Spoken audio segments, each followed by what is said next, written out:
Hey Mike, so this is the entrance to the basement here. We're gonna walk straight back here to the kitchenette. So, looks like the base cabinets are here.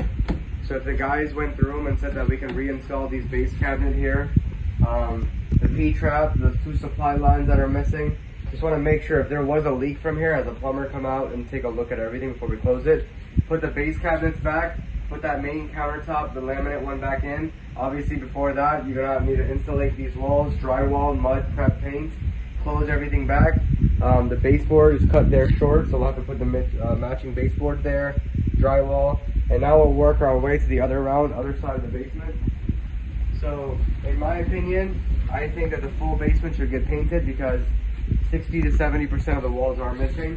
So one concern I have before I go over the tiles, whoever hung up the framing here, I just want to show one thing. So later on, if the drywall is settling because we're screwing into this, it may cause some issues. So I just wanted to know, do you want us to do some framing work and secure these boards? And then when you get here, so obviously insulation on all the exterior walls, hang the drywall. There's some outlets missing. I don't know if I saw those there.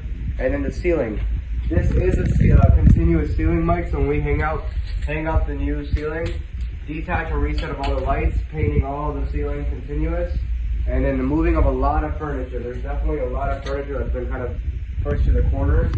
So this tile right here, we're not going to be able to match it. This is pretty old. You can tell because of the wear and tear on there. And because of the way it was installed, it's going to be very hard to piece something in and to make it look flush and to make it look nice. But I would recommend removal of all the existing tile and then resetting down new tile on this basement floor, just to give it a uniform look. Otherwise, it's not going to match.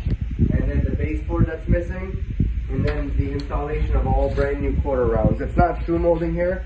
They do have bulky quarter rounds, just want to let you know. And then painting of all these walls here in the समझ रहे हो ना